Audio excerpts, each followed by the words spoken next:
হয়, আজি আমি 2024 বৰ্ষত আমাৰ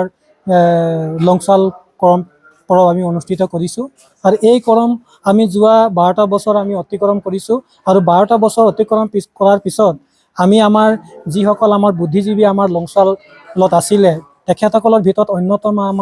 আমাৰ শিক্ষাগুৰু হিচাপে আমাৰ আছিলে স্বৰ্গীয় ৰবি মাহালী ছাৰ আৰু তেখেতৰ লগত আমি শিক্ষা গ্ৰহণ কৰি আজি আমি এটা মানে ভাল এটা লংচালত কৰম পৰৱ আমি অনুষ্ঠিত কৰিবৰ কাৰণে সক্ষম হৈছোঁ। গতিকে আজি আমি আপোনালোকৰ মাধ্যমেৰে আমি আমাৰ লংচালবাসী তথা আমাৰ তিনিচুকীয়াৰ আমাৰ ৰাইজক আমি অৱগত কৰিব বিচাৰিছোঁ যে আমি আমাৰ এই যি লংচাল চাহ বাগিচাৰ আমাৰ ফিল্ড, আমি এই ফিল্ডখন আমি আমাৰ স্বৰ্গীয়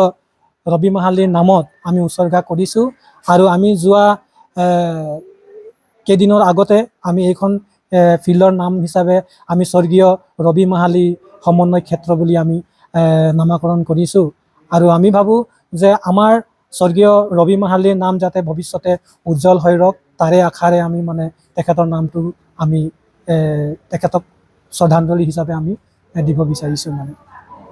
ইয়াত মানে আমি যিটো 2024 বৰ্ষৰ যিটো লংচাল কৰম উদযাপন কৰিছোঁ, এই কৰম উদযাপনৰ লগত সংগতি ৰাখি আমি এটা ৰক্তদান শিবিৰ এটা আয়োজন কৰিছোঁ আৰু এই ৰক্তদান শিবিৰৰ যোগেদি আমি আমাৰ যি মানে ৰক্তদান কৰি এতিয়া যিবিলাক মানুহৰ আজি প্ৰয়োজন হৈছে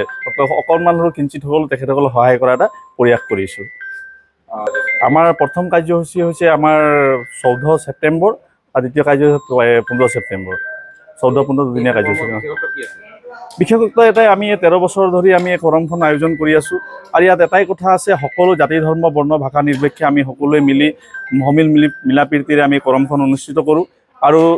এই অনুষ্ঠিত এটাই আমাৰ ভাতৃত্ববোধ বজাই ৰখাৰ স্বাৰ্থত আৰু নিজৰ চাহ জনগোষ্ঠীৰ যি কলা সংস্কৃতি আছে তাৰ